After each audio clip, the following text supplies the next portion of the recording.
The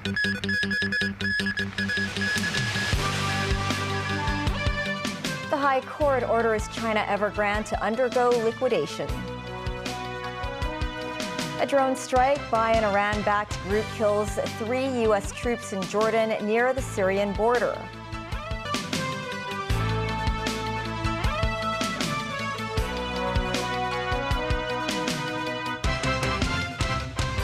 Hello and welcome to TVB News. A Hong Kong court has ordered heavily indebted Chinese real estate developer China Evergrande to undergo liquidation. The ruling came after the company failed to submit a working restructuring plan. Mimo Singhai reports. After an 18-month-long hearing, the Chinese property giant China Evergrande was ordered to undergo liquidation by the High Court today. Judge Linda Chen said the decision was appropriate because of the company's failure to put forward a viable restructuring proposal. The judge appointed Eddie Middleton and Tiffany Wong as the property giant's liquidators. Speaking to the press, Wong said they will first meet with the management of Evergrande. Our priority is to see as much of the business as possible retained, restructured, and remain operational. We will pursue a structured approach to preserve and return value to the creditors and other stakeholders. In the first instance, we will meet with the management of the company to understand the affairs of the company and discuss next steps. According to Chinese media, Evergrande Chief Executive Sean Xiu said the group will make every effort to ensure the smooth advancement of risk resolution and asset disposal, and to work fairly and in accordance with the law. Moreover, the CEO said the company will do whatever they can to ensure important work will not be affected, such as delivering property development projects in China. A barrister said the liquidation process of Evergrande can last for several years because of the size of the company. And this liquidation would essentially mean it's bringing a company to an end at this stage. As far as we know, this is a very groundbreaking case. While the liquidation was ordered by the High Court, the property giant has most of its assets on the mainland. How would the judgment affect the mainland assets? There is a certain impact on that. According to the judgment, the group actually engages in the property development business with over 90% of its assets located in the mainland. But the thing is, whether it would really affect the assets in the mainland will have to depend on whether the company, so in our case, it's the China Evergrande Group currently here, whether it actually holds the properties in mainland. Evergrande first defaulted on its offshore debt in December 2021. Memos 9, TVB News. A legal expert says local residents who have bought China Evergrande properties in the city should not be concerned about the impact of the liquidation. Evergrande has 2 residential projects in the city. Mimo Singhai reports. China Evergrande has 2 residential projects in Hong Kong. One is the Vertex in Cheung Sha Wan, consisting of 414 housing units. Another residential project is Emerald Bay in Tuen Mun, which is a bigger development project with 1,982 housing units. Currently, the Tuen Mun project still has 200 unsold units. The property management company of Emerald Bay is Fortune Ascent, a member of Evergrande. Will the liquidation affect the property management of the housing estate? If they purchase the property and those people living in the property, I believe at this stage they don't have to be worried so much, because the group, the company right now, might not be held by the China Evergrande Group itself, but probably by the subsidiaries. The winding up order only concerns the parent company at this stage. Meanwhile, a mainland economist said the central government will get involved in the Evergrande matter if necessary. For instance, if the company cannot deliver residential projects due to lack of funds, he said authorities may carry out an acquisition, taking over all the property projects of Evergrande to protect people's living. Memos 9, TVB News. Ex-Next Digital CEO Chung Kim-hung said today that Jimmy Lai, the former media tycoon, and his employer ordered the Apple Daily editorial team to enhance reporting of the anti-extradition movement. Chung said his statement in court as part of his cross-examination in the Lai case. Lai pleaded not guilty to 1 count of sedition and 2 charges related to the national security law. Armed police continued patrolling outside the West Kowloon Law Courts. Defense lawyer Robert Pang today started his cross-examination of Chung Kim-hung, the ex-Next Digital CEO, as Jimmy Lai's trial entered its 18th day. Pang focused on the values that Chung and his former boss shared, including democracy, freedom of expression, and freedom of publication. Chung said Lai would instruct the editorial team of Apple Daily to drum up people's support for the anti-extradition movement. The trial has been adjourned until Tuesday. U.S. President Joe Biden says the U.S. shall respond after a drone strike by an Iran-backed group killed 3 American troops in Jordan and injured dozens more near the Syrian border. This report from NBC News. Today, 3 U.S. soldiers were killed in Jordan when a drone packed with explosives struck a shelter where troops were sleeping. We lost 3 brave souls in an attack on one of our bases. I'd ask you for a moment of silence for all 3 of those fallen soldiers.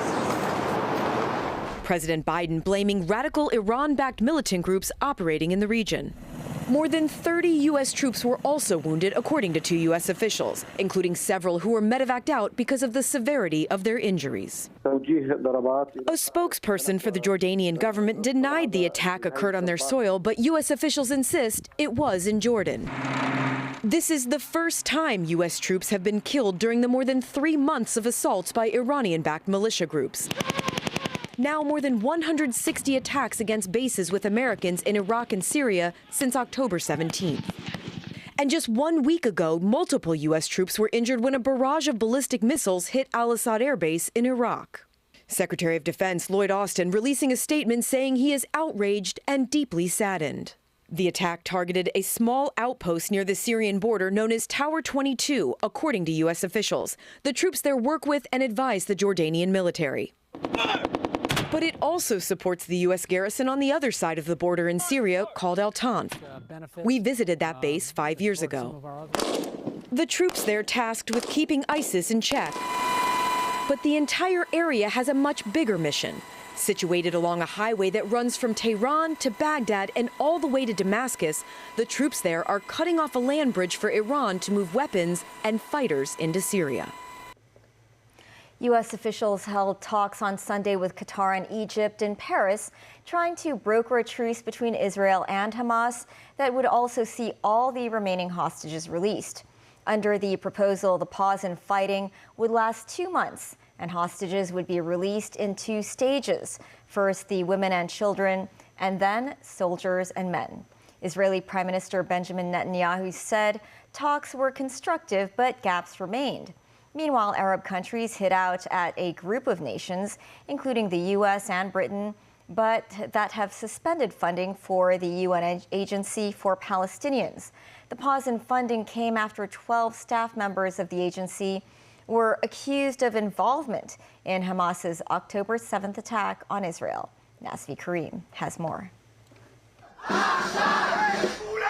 On the streets of Tel Aviv, thousands are still calling for the release of hostages more than 3 months after they were taken by Hamas and other Palestinian groups. And after weeks of what appeared to be a futile dream, there is now a sliver of hope. The United States, Qatar and Egypt are brokering a possible deal between Israel and Hamas in which all remaining 100 or so hostages would be released while fighting would be paused for 2 months. It would also call for more humanitarian aid to enter Gaza, where 2.3 million people are struggling to survive without an adequate supply of food, water, fuel and medicines. Israeli Prime Minister Benjamin Netanyahu said the talks were constructive but significant gaps remain and will be subject of continued discussions. Meanwhile, top officials from Arab countries gathered in Cairo to discuss the recent Western suspension of funding for the United Nations Palestinian Relief Agency, UNRWA.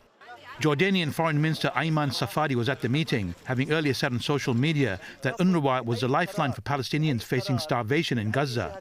He said the agency should not be collectively punished because of the allegations against 12 people out of its staff of 13,000.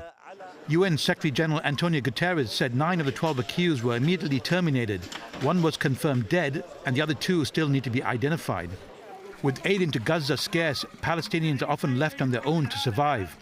People in the northern Gaza Jabalia refugee camp are collecting water from underground pipelines, desperate to seize every drop.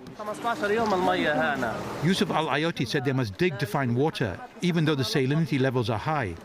He said they receive water once every 15 days, which they use for bathing and cooking. Our children's hair is falling from dirty water, he said. Gaza health authorities say 165 people have been killed in the previous 24 hours, with 8 dead from a strike on a home in Gaza City, and the death toll rising to 20 at the Nusayrat refugee camp. Medics also report bombing around the 2 main hospitals in the southern Khan Yunis area. Nazri Karim, TVB News.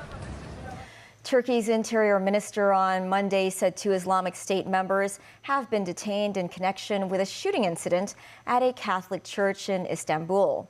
1 person was killed in the incident. One of the suspects is from Tajikistan and the other from Russia.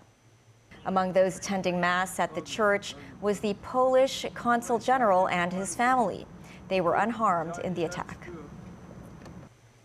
Still ahead, restaurants will no longer be allowed to give out plastic disposable tableware to customers from April 22nd. And Year of the Dragon exhibits at the Palace Museum.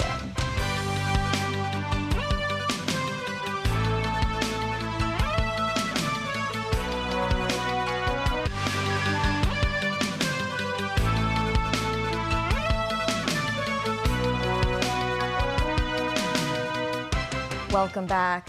From April 22nd, restaurants will no longer be allowed to provide plastic disposable tableware to customers. It is the first phase of the government's plan to make the city plastic-free. Certain takeaway options are not affected. Cotton swabs, toothpicks, and more than 10 other items will also be banned from being given out for free. Pharmacies that sell these items say wooden replacements will be available, but at a heftier price. Timothy Lee tells us more. Plastic tableware remains a common sight across restaurants in the SAR, especially when it comes to takeaways. But such scenes will come to an end in around 3 months' time.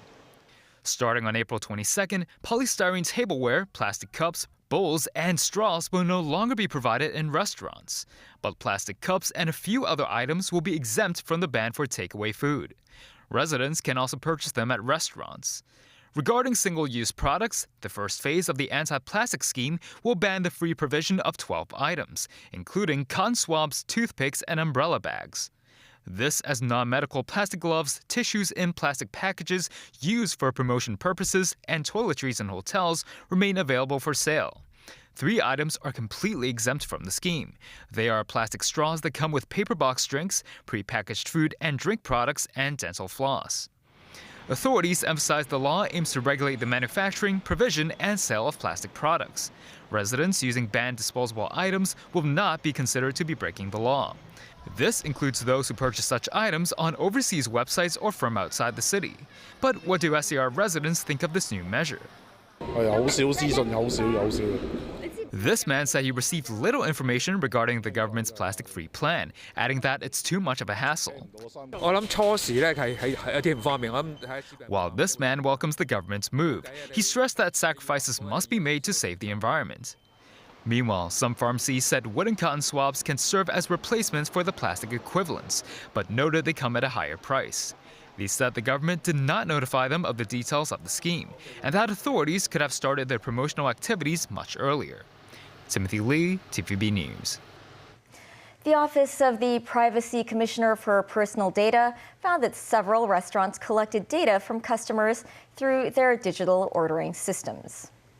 Since November, the Privacy Watchdog assessed 60 restaurants. The body found 10 restaurants were tracking their patrons' digital activities via data collected from electronic ordering systems. 4 of these restaurants require their customers to register their names, phone numbers, or email addresses before ordering food. The Privacy Commissioner reminded residents to read the terms and conditions on digital platforms carefully before providing personal information. The High Court has issued a winding-up order against Hoi Cake Shop after 30 of its stores failed to pay rent. This after the Bank of East Asia and other creditors petitioned judicial authorities to enforce Hoi C's liquidation. The bakery chain owes creditors at least $24 million. In a previous court hearing, the judge decided to postpone the liquidation hearing for 2 months under the condition that Hoi C keeps its pledge to deposit $1.7 million into an account. The winding up order was issued owing to the bakery's inability to fulfill the promise. The Chinese Year of the Dragon will begin next week. To celebrate the occasion, the Palace Museum showcased 8 sets of artifacts associated with the mythical creature in its exhibition. The historical dragon-themed treasures include this blue and white vase that originated from Jiangxi province in the early 15th century, as well as an imperial seal that belonged to the first Qing emperor, Hong Taiji. Numerous priceless items with a dragon motif dating back to various imperial Chinese dynasties were also on display. The Palace Museum says it will stage 7 new exhibitions this year, including one in September with an ancient Chinese civilization theme, where new archaeological finds will be revealed to the public. The museum hopes the events will attract more mainland tourists to the SAR. In the U.S. state of Indiana, a semi-truck carrying circus animals caught fire. The animals were okay, but state troopers were suddenly wrangling zebras and definitely earned their stripes. More details from NBC News. When this semi went up in flames overnight, police say they found the driver safely outside the truck. But there were several more lives trapped inside the trailer along an Indiana highway. Police say the semi was carrying 10 circus animals, 5 zebras, 4 camels, and a miniature horse rescued by officers suddenly standing on the side of an interstate, even posing for pictures. That's definitely a very unique situation to have to deal with, not only the semi fire, but our vehicle fire, but yeah, with those types of animals in the state of Indiana. Police believe an equipment failure sparked the blaze. It was extinguished, according to authorities, who say 2 first responders received treatment for smoke inhalation at the hospital before being released. It's awesome to see that teamwork, that they get together and they do their job. And, you know, they will go inside of a trailer that has smoke that's filling up because the cab is completely engulfed in flames. One responding agency writing on Facebook, "Our public safety professionals of all stripes work together to get over the hump on this job." Loading up, going home. And tonight, traffic is moving again after that group of animals far from the circus still put on a show. Jesse Kirsch, NBC News. That's the news. Thanks for watching. Pearl Magazine is up shortly. See you then.